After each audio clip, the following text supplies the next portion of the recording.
En 1921, el yo surgió como un concepto psicológico y Jung lo definió de la siguiente manera.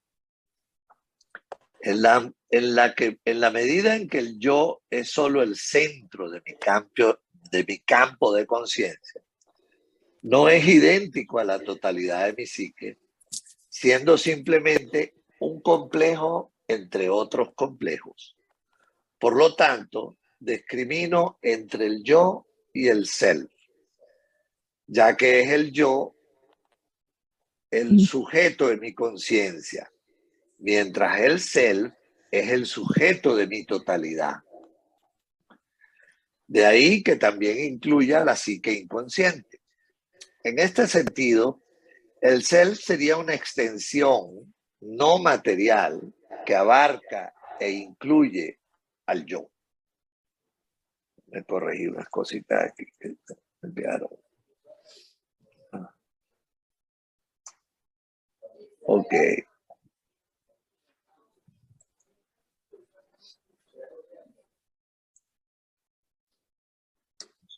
Ok. En la fantasía inconsciente, el yo a menudo aparece como la personalidad superordenada o ideal, como lo es Fausto en relación con Goethe y Zaratustra con Nietzsche. Cuando quieran interrumpir, me avisan, hablan, abren el micrófono y ya, porque no voy a estar viendo. Equiparó la noción hindú de Brahman, Atman, con el self. Al mismo tiempo, proporcionó una definición del alma. Argumentaba que el alma poseía cualidades que eran complementarias a la persona y en ese sentido tenía lo que le faltaba a la actitud consciente. El carácter complementario del alma también afectaba a su carácter sexual. Un hombre tenía un alma femenina o ánima y una mujer tenía un alma masculina o ánimos. Esto correspondía al hecho de que los hombres y las mujeres tenían rasgos masculinos y femeninos. También señaló que el alma dio lugar a imágenes que se suponía que no valían nada desde la perspectiva racional. Y había 4 formas de usarlos. La primera posibilidad de hacer uso de ellos es artística. La primera posibilidad de hacer uso de ellos es artística. Si uno está de alguna manera dotado en esa dirección. Una segunda es la especulación filosófica. Un tercero es cuasi religioso, lo que lleva a la herejía y a la fundación de sectas. Y una cuarta forma de emplear la dinámica de estas imágenes es dilapidarla en toda forma de libertinaje. Yo creo que esto merece que nos quedemos un poquito allí, ¿no?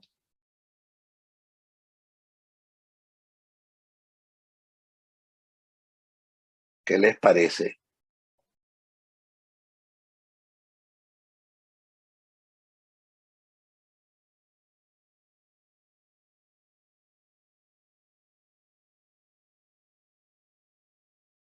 Primero define el yo y luego se mete con las argumentaciones del alma. Y además yo creo importante en el trabajo psicoterapéutico porque es fácil ver estas y confundirse con estas desviaciones, si se quiere, del alma, ¿no? Cuando aparece, bueno, tal vez cuando se expresa en el arte es como más fácil verlo. Por lo menos me resulta a mí, ¿no? Pero cuando esto entra en lo filosófico o en lo cuasi religioso o en las sectas, es más difícil como rescatar lo que del alma hay allí, ¿no? Porque toca como otras instancias. Me parece interesante porque como artista, yo estudié arte muchos años y algo que nos decían los profesores es que la pintura no puede ser más, tiene que ir más allá de la técnica. Tiene que hablar el alma del artista a través del pincel. Si no, simplemente eso era lo que constituía que una obra de arte fuese obra de arte. Claro, Si por no, eso me simplemente resulta a mí eso, más si fácil. no, simplemente sería una pintura Correcto. y no sería una obra de arte, si era solamente la ejecución técnica.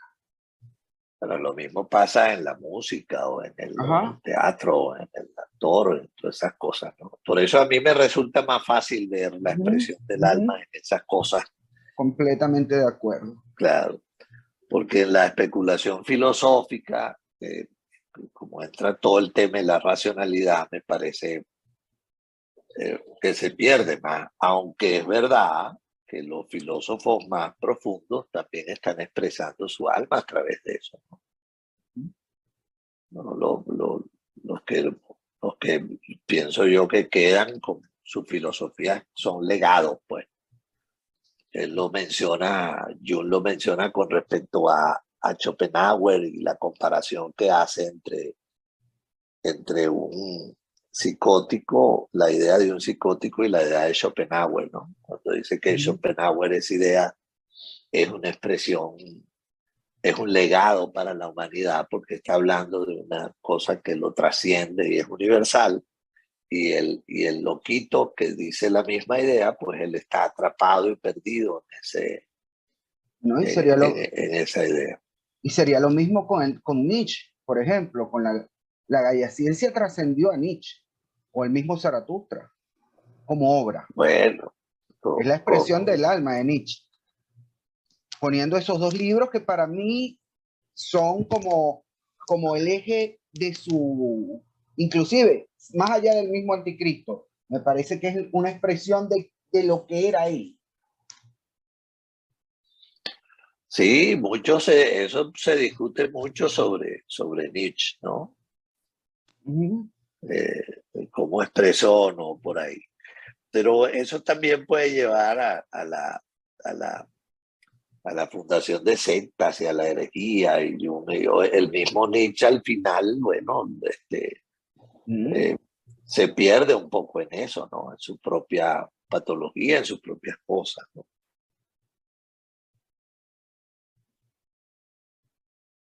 Profesor, la señora Carolina tiene la mano levantada. Dale, pues, dale, Gracias, Carola. Eduardo. Habla, porque no siempre veo la manito esa. Vale. Métete. Mira, pero también hay que ver el párrafo donde está contextualizado, porque está viniendo, él está hablando previamente del ánima, el ánima y el ánimo como alma. Como parte del alma, claro. Exactamente. Entonces, hay que ver que es donde está contextualizando él ahí, dentro de la línea en que viene, que está haciendo una diferenciación entre el yo, el self, ¿verdad? Como Sí, el yo, como un elemento de no totalidad, versus que el self sí abarca la psique completa, ¿no? Y el yo nada más claro. como un elemento de conciencia. Y entonces habla del alma, y entonces como elementos que diferencian lo masculino y lo femenino. Bueno, por Y eso la después trae, importancia de recoger las imágenes que vienen del alma, que si uno las ve desde el punto de vista racional, como dice él aquí, ¿no? También señaló que el alma da lugar a imágenes que se suponía que no valían nada desde la perspectiva racional, que es la perspectiva del ego. En cambio, este, en la orientación arquetipal uno lo que está pendiente es precisamente de esas imágenes que vienen del alma, cómo leerlas, pues, en los sueños, por ejemplo.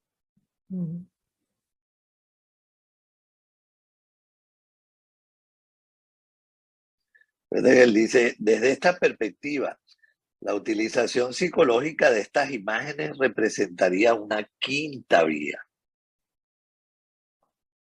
Para que tuviera éxito, la psicología tenía que distinguirse claramente del arte, la filosofía y la religión. Esto indica las diversas posibilidades que Jung tuvo que rechazar.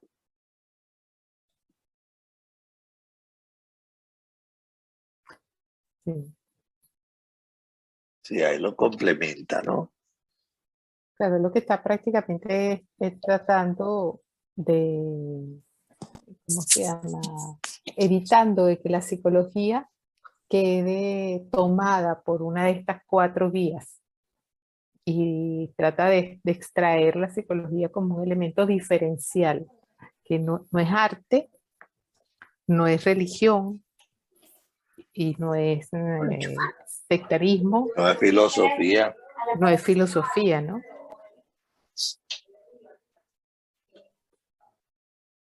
Sí, ahí ajá, Anicia. En eso que se ha leído, es como si él estuviera hablando del alma de forma generalizada como producto del inconsciente, o hablando de las actividades del inconsciente sin hacer ningún tipo de clasificación. No sé, se me ocurre preguntar. No, creo que está hablando del alma en términos como muy generales, ¿no? Ahí Okay. está como, y que están contenidas en ese self que lo abarca todo. Okay. O las imágenes porque vienen desde lo inconsciente y el self abarca ese aspecto, pero Claro. las imágenes como elementos que trae el inconsciente. Okay.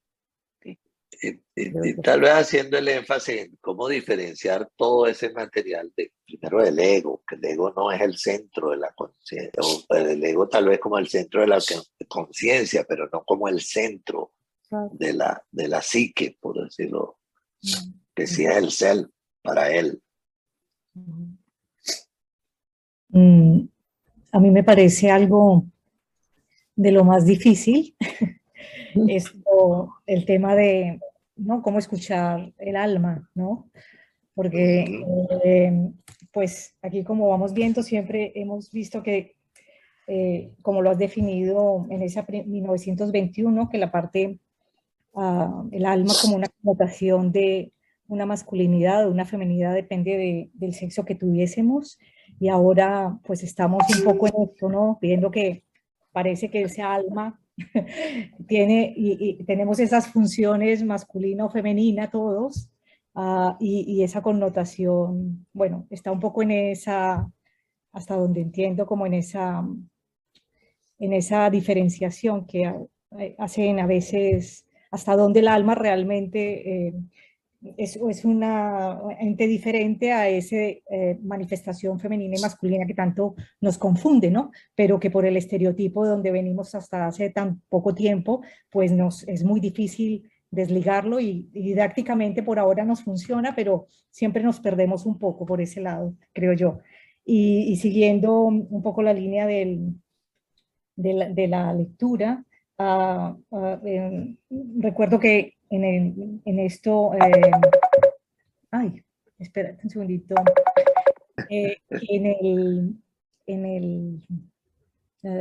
Jung era muy enfático con todas las personas con quienes estaba practicando estas manifestaciones de su imaginación activa, porque todos le invitaban a que fuese artista, ¿no? Hasta que hiciese como parte de movimientos artísticos, pero él siempre fue muy reacio y tenía como muy claro que todavía yo por lo menos me confundo, ¿no? Como esa diferencia en qué punto nos sirve para un trabajo de hacer alma y en qué punto realmente sí hay arte. Yo todavía lo confundo, ¿no? Y creo que eso hace parte de estos encuentros que me parecen, la verdad que hemos caído aquí un poquito con una confusión que después contaremos, pero está genial estar aquí. Y entonces lo que quería comentar, siguiendo la línea de Pablo, es esa manifestación del alma, ¿no? Que también hasta donde va uno entendiendo y que me cuesta, sigo pensando que me cuesta dificultad, no solo en el trabajo propio, sino en el trabajo más también con el paciente, y es tanta inundación de imágenes, ¿no?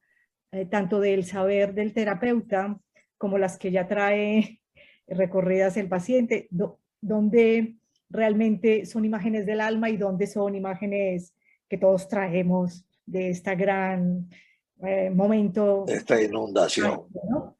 Entonces, por eso me parece interesante que sigamos como en la conversación de cómo uno siente que es una realidad, una imagen del alma y cómo, cuando es pues una necesidad de dar respuesta, entonces la razón viene ahí rápido a darle a una solución, ¿no? Con un mito, con una imagen o con algo. Claro. Entonces, Eso bueno, yo siempre creo, mi opinión personal es que siempre vamos a estar como navegando y a veces acertando y muchas veces no acertando, pero porque esa es como una cosa muy dinámica. Pero tú estás mencionando unas cosas interesantes, primero porque ese tema ese tema del alma con, con, que no tiene un sexo en particular, sino como unas tendencias, y cómo ahora estamos inundados de una cantidad de imágenes que pueden confundir sobre eso, y que hay que diferenciarlas de lo que yo entiendo como esa esencia, porque esa esencia la tenemos todo. No solo porque, y creo que eso nos lo enseñó Jung, pues el self como hermafrodita. Bueno, la literalización o no de todas esas cosas y toda esa tendencia que vemos ahorita, siento que muchas tienen que ver con literalizar el tema, otros de una manera más auténtica están tratando de expresar un alma que antes no tenía expresión. Eso me parece que también está allí, pues, en esas dos cosas. cierto, cierto. Este, y, y, y, y yo sí creo que siempre vamos a tener esa dificultad cuando... Pero otra cosa que quería decir era que yo siento que Jung se niega tan reaciamente a ver su trabajo como artista, porque además hubiera sido un gran desvío, ¿no? Cuando uno ve y ve arte y ve las obras, al menos a mí me pasa, uno puede ver elementos muy artísticos en lo que hizo Jung.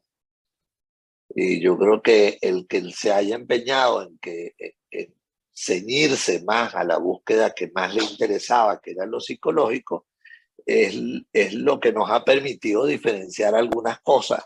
Pero yo también creo que esos temas en algún momento están imbricados y es difícil diferenciarlo. ¿Entiendes? Ahora, yo le agradezco a Jung que haya escogido el camino que escogió.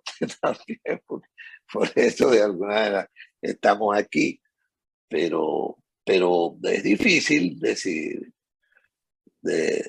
que lo que él hizo no tenía un carácter artístico. Nosotros tuvimos esa experiencia con López, que en los últimos años de su vida, cuando le hicimos un homenaje a los 80 y pico, ya no recuerdo cuántos años, alguien se dedicó a recoger todo lo que él había, o mucho de lo que él trabajó cuando estuvo en Zúrich, pintando con sus pacientes. Y mucho de ese trabajo tiene a mi manera de ver, tiene una muy buena calidad en ese sentido. Además que puede tener todo el contenido emocional para nosotros que estamos cerca de él.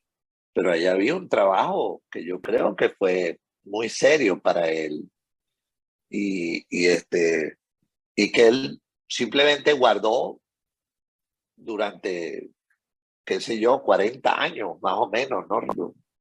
Y que surgió allí y bueno, fue una cosa muy emotiva que nos acompañó a todos, pero también fue ver cómo él sí se expresó a través de esas pinturas que él hacía con sus pacientes.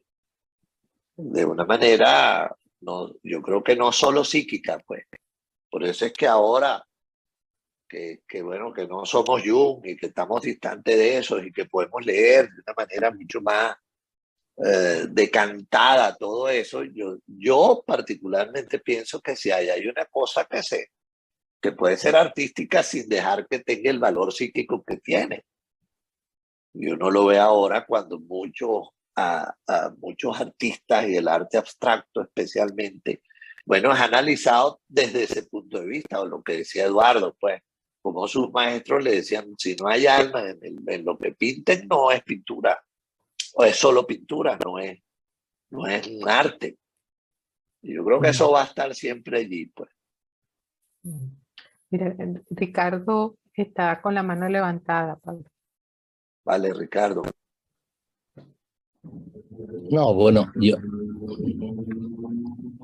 yo creo que el tema de, bueno, Jung es muy libre de decir si es arte o no lo que él hace, pero hasta cierto punto, en el sentido, yo puedo decir que es arte lo que hago y no me basta que lo diga yo, se requiere un cierto consenso, y cuando en la Bienal de Venecia se expuso en un pabellón entero la obra de Jung, en el pabellón de arte hace pocos años, significa que hay un consenso generalizado, más allá de lo que nosotros pensemos, de que en esas obras hay arte, independientemente de lo que decía Jung. Quizá Jung estaba preocupado por el máximo de los peligros, que es la inflación. Tipo, yo soy psicólogo, soy psiquiatra, soy antropólogo, soy artista. No, un momento, hay que parar los carros y bajar a tierra, ahí donde tenemos una medida. Y bueno, en cuanto al alma, el tema de género, animus, es solo una parte del tema. Lo has mencionado muy bien, Pablo, el tema del complemento, ¿no? En realidad complementa todo. Es capaz el alma de complementar el vacío, por ejemplo, ¿no? Ese vacío que más allá del yo, el yo nota que está ahí solo, se mira alrededor y dice, ay Dios mío, ¿qué hay aquí al lado? Y yo no sé qué hay a mi lado porque es vacío. El alma lo acompaña, ¿no? Acompaña también los juicios filosóficos que al emanar de una sustancia que se constela, pero que están emparentados también con un cierto vacío existencial o pánico incluso, bueno, pues el alma le da al filósofo también aquel justo complemento que lo saca del juicio y lo mete en una especulación más abierta. En el tema de lo religioso, el alma acompaña los rigores de la fe, abriéndose hacia un campo más espiritual que dogmático, digámoslo así, ¿no?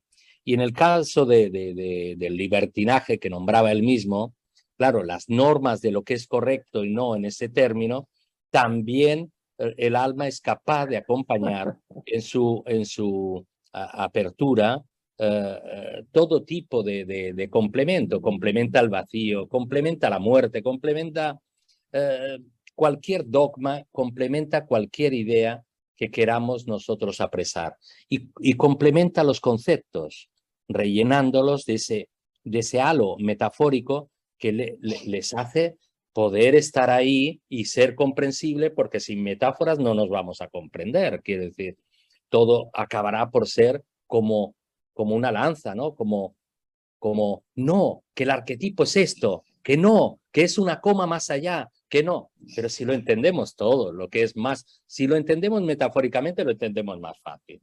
El alma también hace metáfora y eso ayuda a comprender lo que nos ocurre un poco mejor, yo creo que lo acompaña, ¿no? Claro. Chévere. Bueno, sigamos entonces.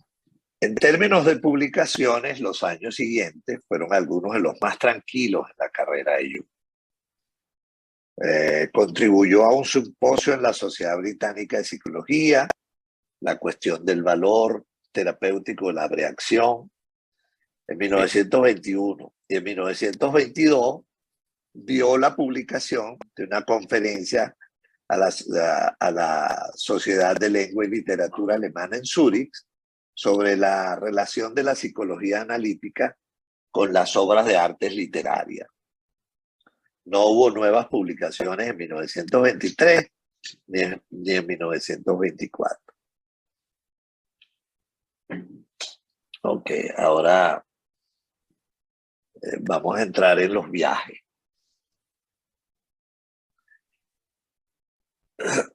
En 1920 acompañó a su amigo Hermann Sick en un viaje de negocios al norte del África. Su intención era ver por una vez al europeo desde afuera, reflejado por un medio que era extranjero en todos los aspectos. Esa cosa de Jung, ¿no? de su esfuerzo por tratar siempre de tener una perspectiva que le permita incluso mirarse a sí mismo. Y aquí resulta casi literal, bueno, se va a otro continente a ver cómo él puede ver al europeo y verse a sí mismo, ¿no?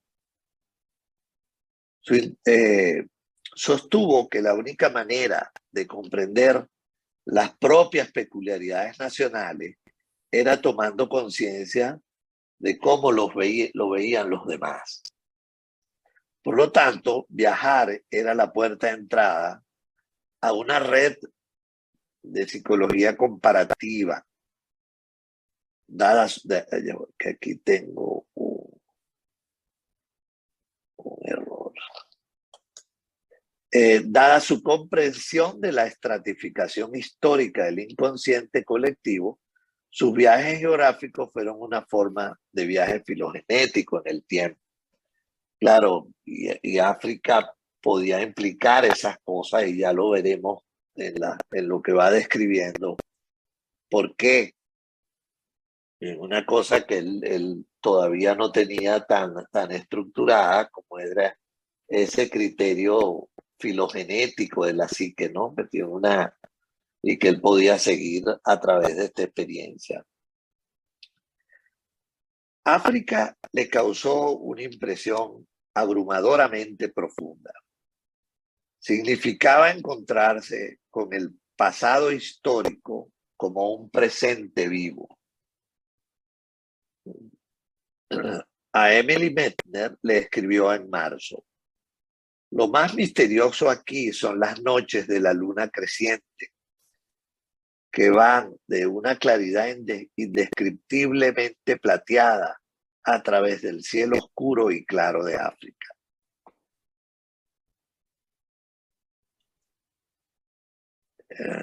El símbolo de las tumbas púnicas de Cartago, la propia Astarte, se acercó a mí cuando vi la luna descender lentamente sobre las copas de las palmeras por primera vez. Vine aquí de acuerdo con la necesidad interior, ya preparado por el inconsciente, un acto simbólico del estilo más grandioso. Sin embargo, el significado sigue siendo oscuro.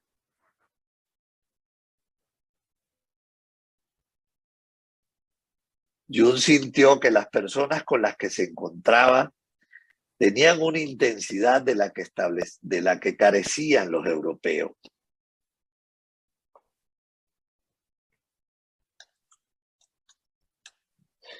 Y de la que creía estar infectado psíquicamente. Mientras estaba en Túnez, tuvo un poderoso sueño. La noche antes de embarcarnos para Marsella, tuve un sueño que intuía y resumía toda la experiencia. Esto era como debe ser, porque me había acostumbrado a vivir siempre en dos planos simultáneamente.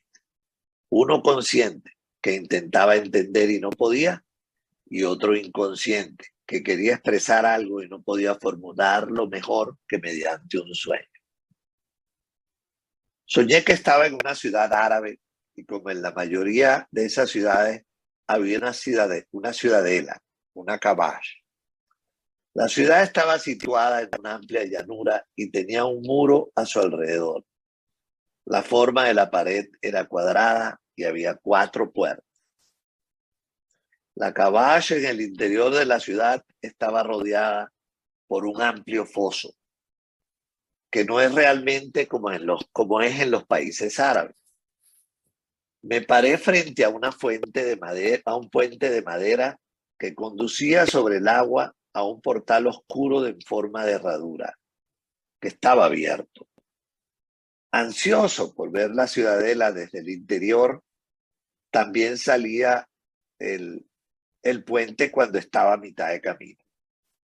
Un guapo y oscuro árabe de porte aristocrático, casi irreal, vino hacia mí desde la puerta.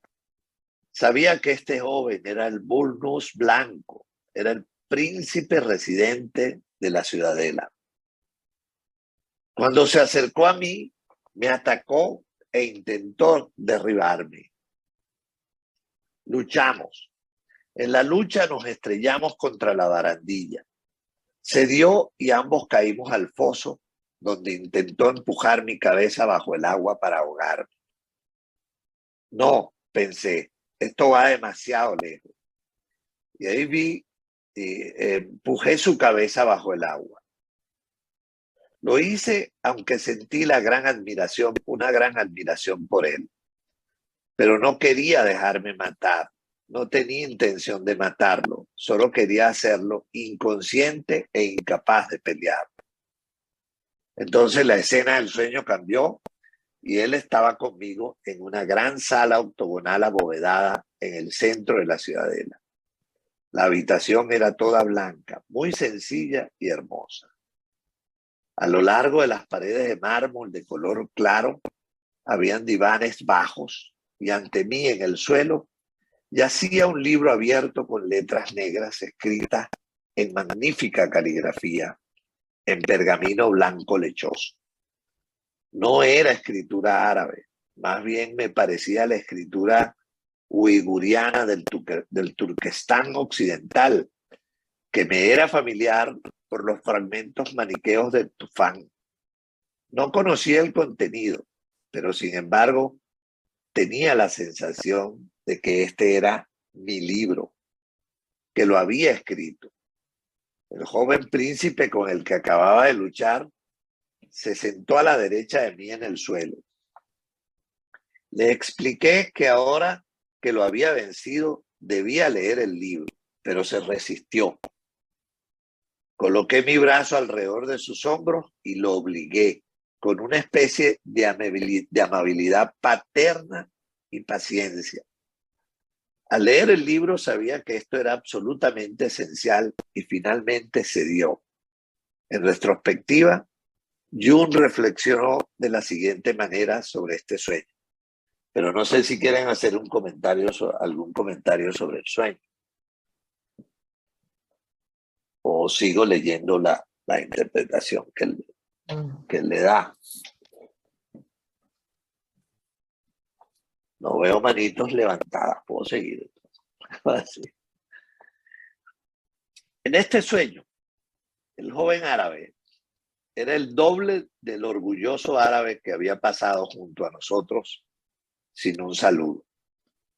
Como habitante de la Cabash, era una figuración del Cel, o mejor dicho, un mensajero o emisario del Cel. Para la Cabash de la que procedía, era un mandala perfecto. Una ciudadela rodeada por una muralla cuadrada con 4 puertas. Su intento de matarme fue un eco del motivo de la lucha de Jacob con el ángel. Debía usar el lenguaje de la Biblia como un ángel del Señor, un mensajero de Dios que deseaba matar hombres porque no los conocía. En realidad, el ángel debería haber tenido su morada en mí, pero solo conocía la verdad angelical y no entendía nada acerca del hombre. Por lo tanto, primero se presentó como mi enemigo. Sin embargo, me mantuve firme contra él. En la segunda parte del sueño, yo era el amo de la ciudadela. Se sentó a mis pies y tuvo que aprender a entender mis pensamientos, o mejor dicho, a aprender a conocer al hombre.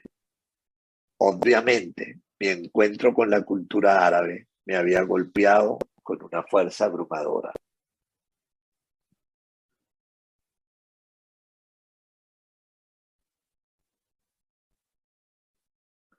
¿Qué les parece? O si quieren hacer algún comentario.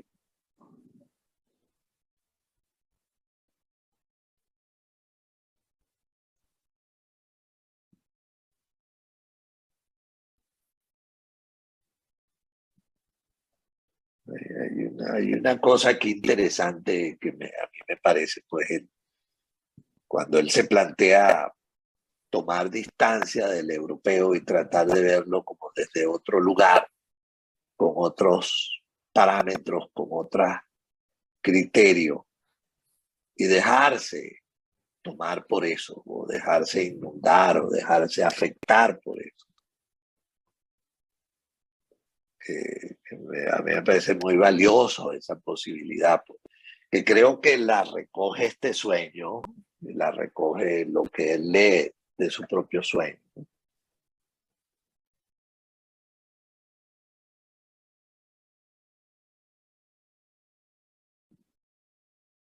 Pero para mí eso tiene una gran importancia para la terapia, para el trabajo psicoterapéutico. Y como terapeutas probablemente tenemos que ofrecer perspectivas distintas o criterios distintos a lo que nos traen los pacientes, o como los pacientes nos traen perspectivas distintas a lo que nosotros también pensamos o creemos, y cómo dejarnos que ese intercambio nos nutra, nos afecte.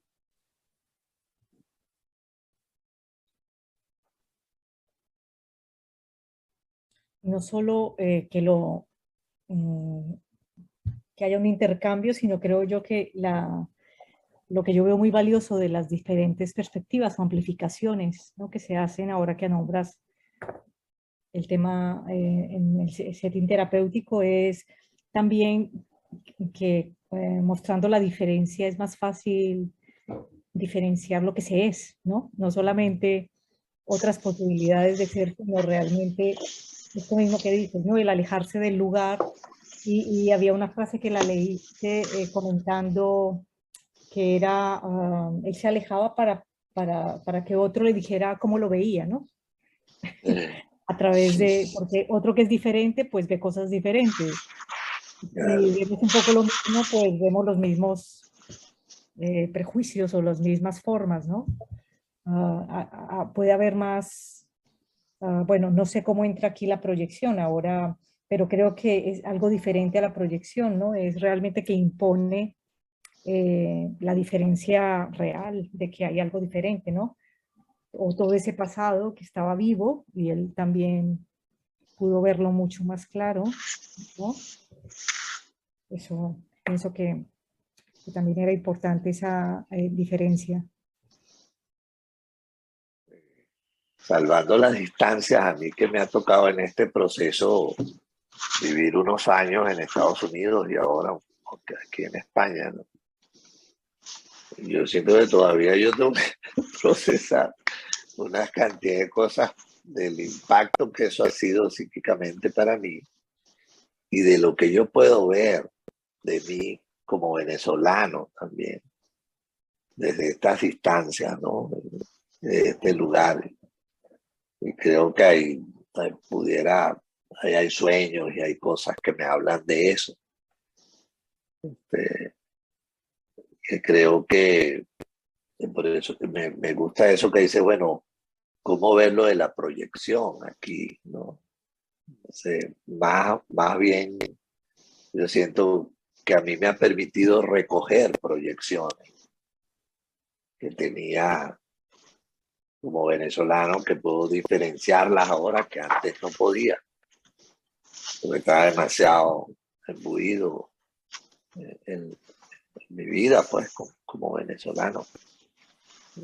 Más bien lo que yo siento es que me ha dado esa posibilidad, pues, como de recoger proyecciones que tengo, que forman parte de mi idiosincrasia venezolana, que ahora las puedo ver de otra manera.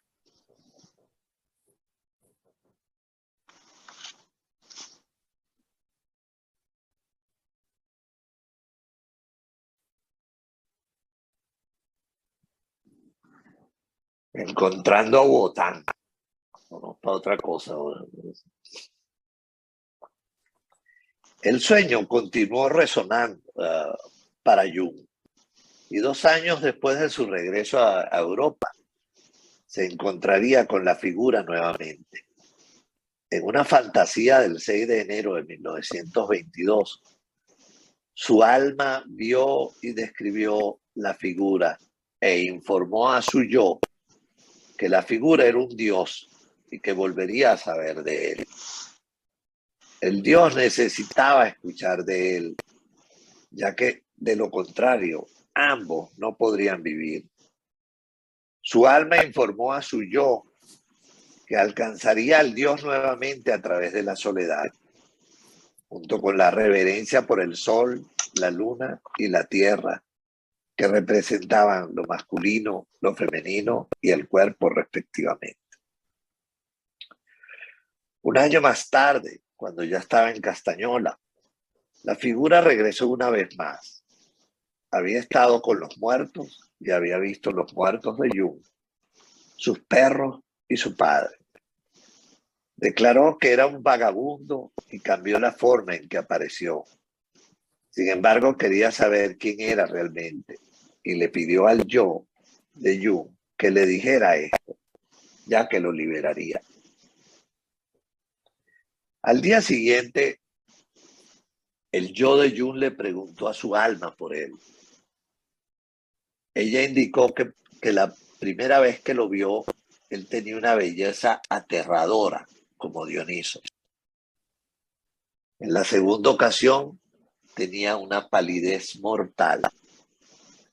El yo de Jung se preguntó si este era el cel, el pléroma, lo que llevó a la pregunta de cómo podría aparecer en forma humana.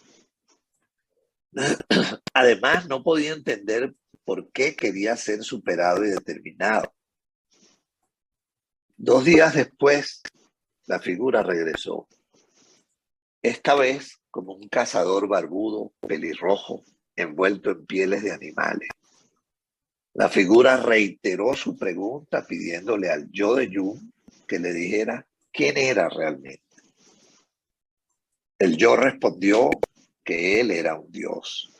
En cuanto a por qué lo venció en el sueño de 3 años antes, el yo pensó que esto se debía a que el dios no podía permanecer en un estado de desconocimiento, sino que tendría que aprender sabiduría.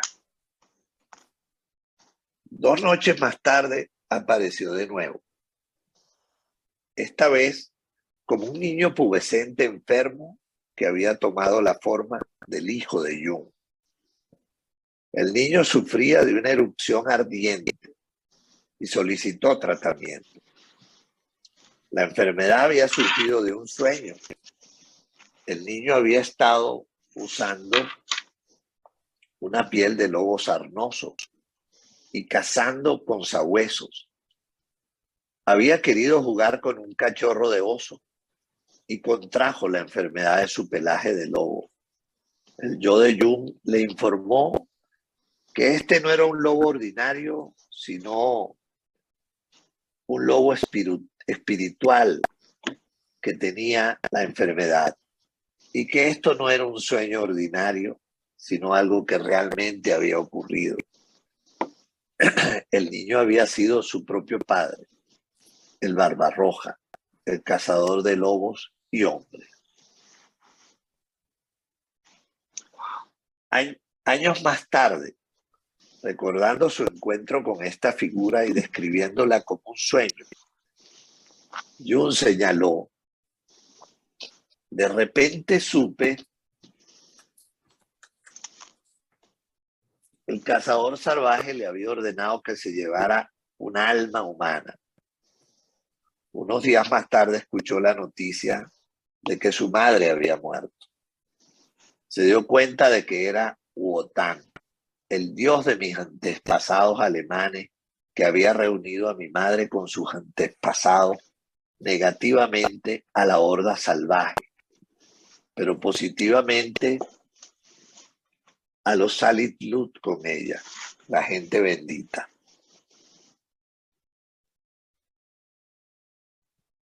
Si quieren hablar, sigo. Elsa, creo que tienes el micrófono prendido. Gracias. El encuentro de Jung con Wotan iba a repercutir en sus escritos y dio forma a su comprensión de la agitación social y política que ocurría en la Alemania de la década de los 30. En 1936 los atribuyó a la reactivación del arquetipo de Wotan. La presencia de esta figura no se limitó a Alemania, sino que fue un fenómeno internacional.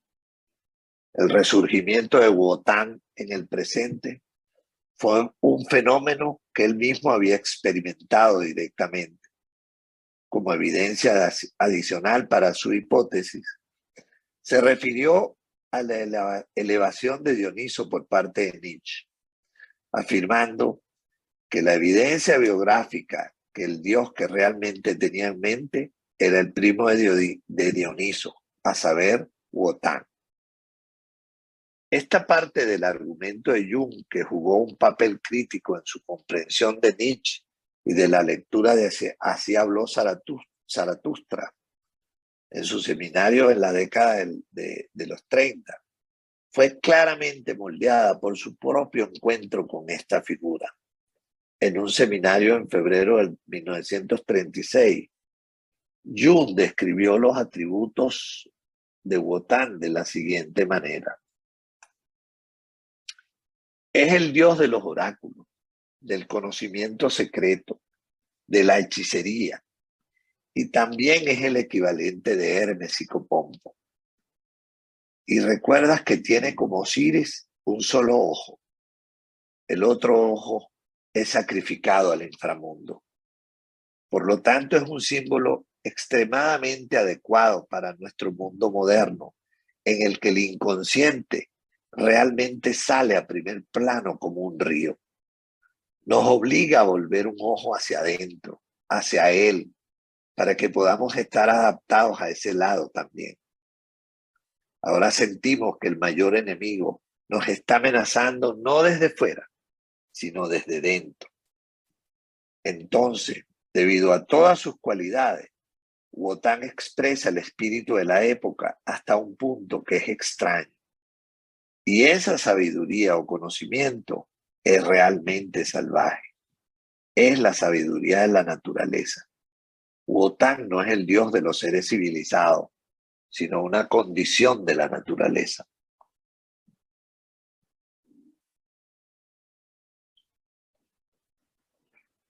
¿Qué les parece este encuentrico con Wotan?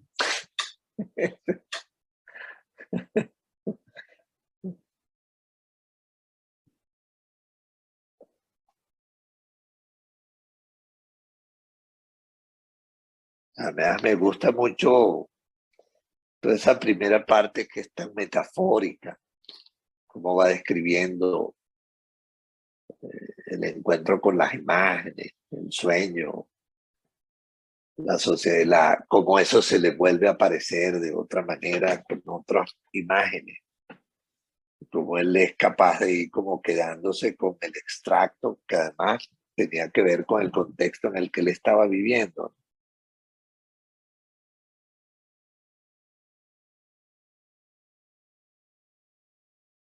Y bueno, todos sabemos todo lo que él se refiere a Wotan y el papel que juega en el proceso que está viviendo en ese momento, sobre todo Europa, ¿no? ¿Qué diríamos nosotros ahora 60, 70 años después, donde seguimos inmersos en todas estas cosas. ¿Cómo nos tocaría reflexionarlo? Porque ahí hay como una tendencia de explicar que no me es suficiente, por lo menos a mí personalmente ya, ¿no? Y que a lo mejor en algún momento leía esto de Wotan como una explicación para entender un poco ese fenómeno. Pero viviendo lo que me ha tocado vivir y viviendo lo que estamos viviendo todos en este mundo, me pregunto cómo acercarnos a esas cosas.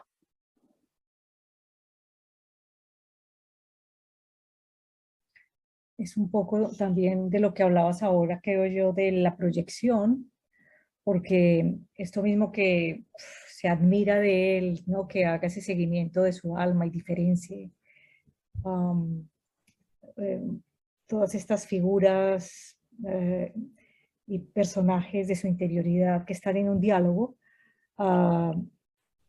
pues se esperaría que este mundo psíquico tiene, o esta psicología tiene esa gran ambición, un poco como la junguiana, Ah, de que pueda reconocer este Wotan en nosotros mismos, ¿no? O sea, que es algo que es un encuentro interior, más que estarlo realmente proyectándolo afuera, ¿no? Es la claro, que se da afuera porque de alguna manera pues se consteliza, ¿no? Pero que ese encuentro de ese mundo interior con ese contraste, con ese afuera, es la gran, bueno, me parece que es la gran obra de este hombre, ¿no? Pero es la parte más potente de recoger y realmente llegar a esa profundidad, ¿no? Y a poner esa atención y cómo hacer un seguimiento continuo, exhaustivo. comprometido, o sea, con toda comprometido no porque toque una creencia, sino porque es vital, ¿no? Lo siente como que Sí, es algo esencial, ¿no? Algo como que necesitamos desayunar, comer y cenar, ¿no? Entonces esto es lo interesante de seguir aprendiendo. claro. Sí, y de ahí lo que me queda es eso, pues, porque bueno, mis primeras lecturas sobre esto probablemente me admiraban como él pudo explicar. A lo mejor era mi necesidad de pensar que tenía que explicar lo que ese fenómeno europeo y mundial fue en ese momento. Ahora no sé si hay que explicar. Yo creo que más bien me inclina a pensar que hay que como que ojalá no perdamos el alma a pesar de todo lo que nos toca ver y nos toca vivir de lo humano, porque lo que estamos viviendo ahorita y lo que hemos vivido en los últimos años, yo no, eh, no sé si es comparable o no, pero es terrible y horroroso y, y brutal, pues, o sea, es una cosa, y creo que el hombre ha vivido esas cosas siempre. Yo recuerdo que siempre Rafael nos decía, bueno, el libro que marca al occidente es un libro lleno de crueldades, lleno de asesinatos, de cosas que es la Ilíada, ¿no? Un libro en ese sentido tan brutal, ¿no? Entonces, creo que eso a mí personalmente me pone a pensar más en esas cosas, ¿no? Cómo a pesar de la vida que nos toca vivir, sea cual sea la época, porque no es la única que ha vivido horrores, no perdamos el alma.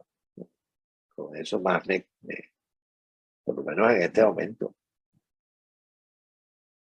Bueno, yo agregaría ahí que tampoco, creo yo, pues, esa alma no se puede ver nada más desde el lado luminoso, sino que Claro. esa alma también tiene una oscuridad, un salvajismo que nos pertenece, ¿no? Y esa frase de que del ojo viendo hacia adentro, ¿no? Es permanentemente preguntarnos dónde está esa oscuridad en nosotros, dónde está eso que no nos gusta, le pongamos el nombre que le pongamos, maldad, envidia, celo, venganza, destrucción, que es lo que creo que al final él siempre está insistiendo, ¿no? De ver a la psique en su totalidad, en su totalidad, no solamente lo que se puede ver desde la conciencia, viéndolo afuera, sino todo lo que está en el inconsciente en su oscuridad, de cosas negativas, destructivas, que nos pertenecen, ¿no? Ese énfasis de no perder de vista ese ojo mirando hacia adentro, ese ojo mirando hacia el inconsciente, con todo, es como mirando a lo no conocido, al inframundo, pues, cuando él menciona, o tan como lo asimila a Hermes, psicopompo, ¿no? Ese Hermes que te conecta, que guía el alma, que tiene que ver también con el Hermes tónico. Algo que puede complementar lo que dices, que se me viene a la cabeza, es que parecía que el alma tiene esa postura horrorífica cuando no se le reconoce, ¿no? Es el no reconocimiento del alma o esas metáforas o ese simbolismo el que realmente toma esas formas desastrosas, ¿no? Parece que es esa poder agudizar esa forma de escucha más sensible, si se quiere decir, o con esa otra sensibilidad distinta a la sola racionalidad para poder entender un poco qué nos quiere decir, ¿no? Y entonces ese camino tortuoso de comprenderla cuando estamos con este lenguaje racional, pues se nos viene colectivamente los horrores, ¿no? Entonces sigue siendo como este espacio psicológico, pareciese, ¿no? No encuentro, por lo menos yo en mi recorrido, otro donde pueda uno hacer esa, por medio de muchas, imagino que todos estos intentos que ahora nombrabas de lo artístico, ¿no? Lo cuasi religioso, lo filosófico, las sectas, son intentos válidos humanos que pueden no ser esa quinta esencia, pero que parece que hay que recorrerlos para identificarlos también, ¿no? Y saber que no, pero son como las adicciones, intentos, ¿no? De esa espiritualidad, de alguna manera, intentos válidos humanos, en ese no saber. Bueno, tal vez con lo que estabas diciendo hace un momento de las proyecciones, ¿no?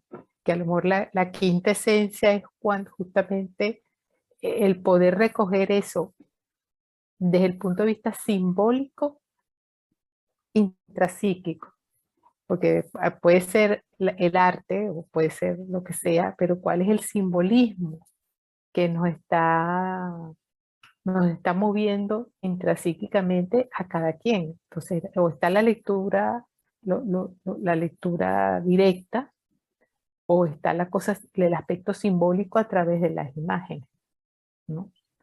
Creo que ahí es donde él hace el énfasis de poder encontrar, tener ese ojo hacia adentro, ¿no? De hacer permanentemente la lectura simbólica de lo artístico o de lo religioso o lo que sea, a nivel personal, a nivel individual, a nivel psíquico. Otto creo que tiene la mano levantada, Otto. ¿Es así? Hola. Hola, Otto. Hola, saludos amigos, ¿cómo están? Me gusta.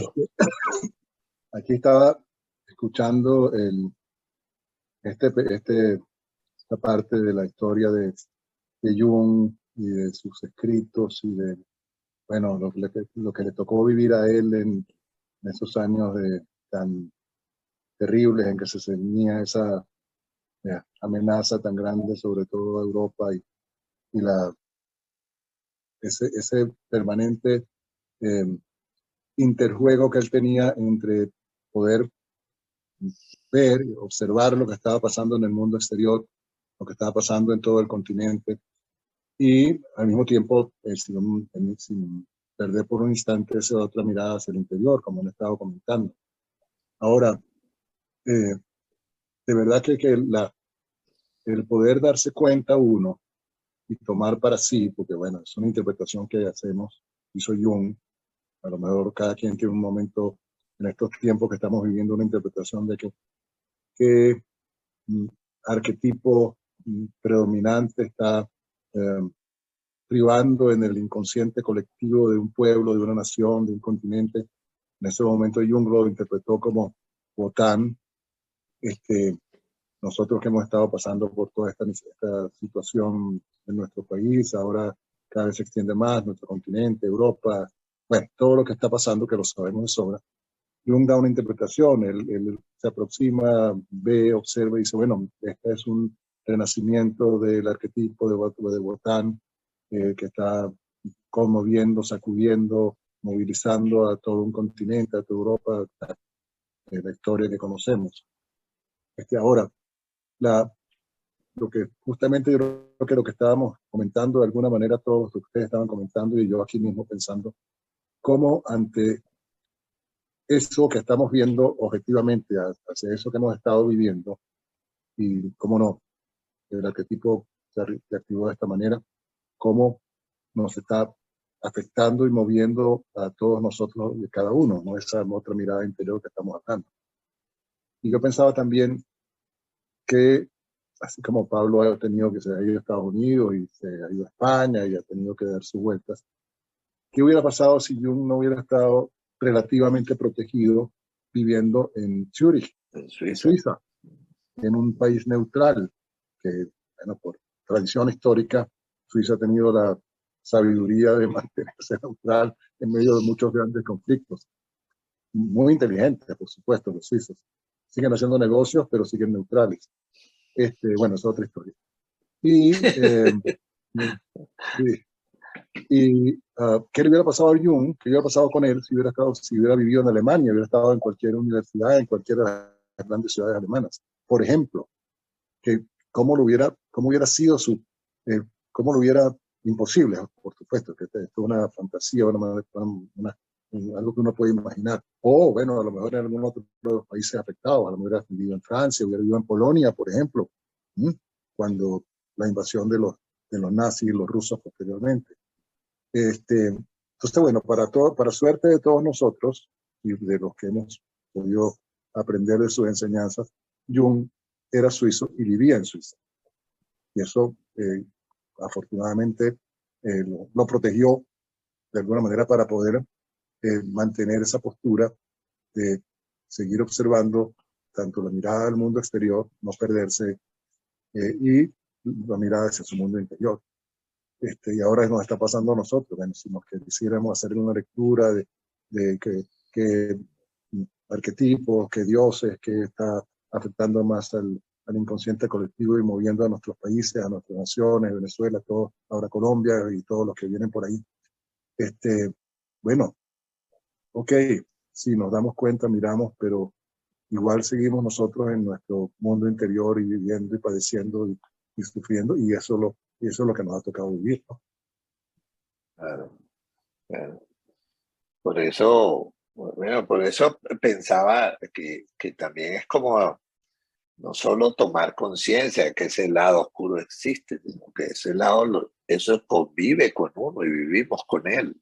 O sea, a mí me dan el chance de algunas cositas, hacer algunas cositas, las haría encantado de la vida. Porque creo que a lo mejor en este momento me lo planteo de esa manera, pues probablemente lo más difícil es contener en uno todo ese esos contenidos tan fuertes de la humanidad, como la crueldad, como el despotismo, como todas esas cosas en uno mismo. Y eso que dices de que es verdad, no hay que olvidar que Jung era suizo, y eso le da una visión muy particular de todo. Gracias a Dios, ¿no? O sea, eso se le agradece, ¿no? Pero afortunadamente, ¿no? Pero sí, también, pero creo que lo más difícil es eso, pues es como de estar consciente de que nosotros también tenemos y estamos llenos de esas crueldades y de todas esas cosas que criticamos afuera. Por eso pensaba que indistintamente de lo que nos toque vivir y le toque vivir a mis hijos y a mis nietos y tal, ojalá no pierdan el alma, en el sentido más amplio, ¿no?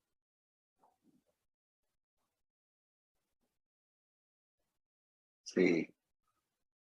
Bueno, creo que nos quedarían 5 minutos, no vale la pena abrir el capítulo que viene de la psicología del proceso de hacer religión, que creo que toca también cosas muy importantes.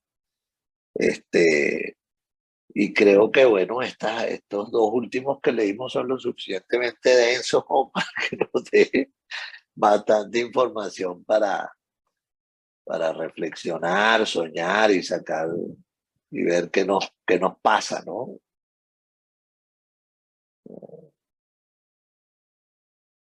Que no, que no sigue pasando, ¿no?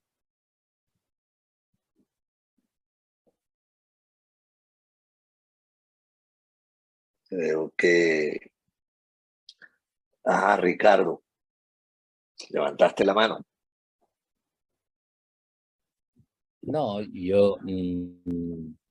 es verdad, como decía Otto, que Jung tuvo un lugar desde el que mirar todo lo que pasaba. Yo no estoy muy seguro de que fuera un lugar de privilegio. Más bien lo contrario. Creo que el lugar más oscuro de Jung fue precisamente el hecho de ser suizo y extrañamente neutral. Cuando hizo el trabajo sobre el inconsciente ario y el inconsciente judío, se metió en un jardín que yo espero no tenerme que meter porque nunca he pertenecido a un país neutral. Es decir, creo que Jung, a pesar de ser suizo, ha hecho maravillas, pero no gracias a ser suizo, no se metió en jardines, porque creo que los jardines que se metió, como más tarde demostró Max Frisch en la literatura, fue precisamente esa presunta y falsa neutralidad de un país que todavía hoy atesora todas las riquezas del mundo nazi. Es decir, no creo que sea eso si acaso, por el contrario, a pesar de ser suizo, el tío hace cosas que a mí me sorprenden una y otra vez, ¿no? Esa cuestión del alma, de la sombra, del Wotan que lleva cualquier civilización, si acaso, ¿no? Incluida la Suiza de presunta neutralidad, que es la negación total de la sombra, con lo cual él nació en el lugar más hombroso de todos los lugares del mundo, que es aquel que pretende no tener sombra porque es neutral. En fin, es la locura, y a pesar de ello, el hombre nos resulta no solo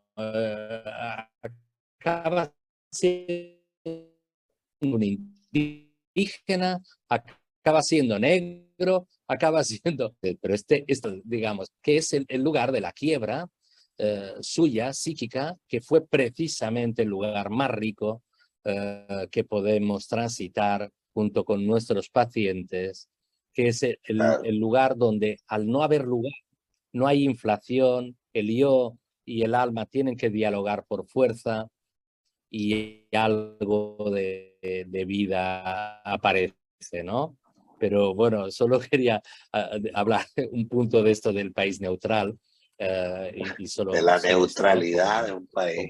te agradezco muchísimo haber estado aquí. Nos hemos metido, creo, sí, no sabemos muy bien cómo en esta reunión, pero yo le agradezco profundamente. Magali la ya me explicó. compañía. Ya me explicó Va. cómo caímos aquí, pero genial.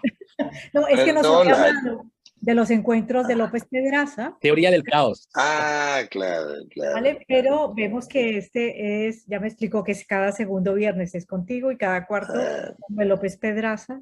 Pues nada, aquí estaremos. Oh, bienvenido, me encanta que estén aquí. La idea es leer juntos esto y esto que hicimos hoy, pues, que podamos compartir con bastante libertad lo que estamos leyendo y viviendo. Y yo creo que realmente es un privilegio leer los libros negros y para mí es un privilegio leerlo acompañado.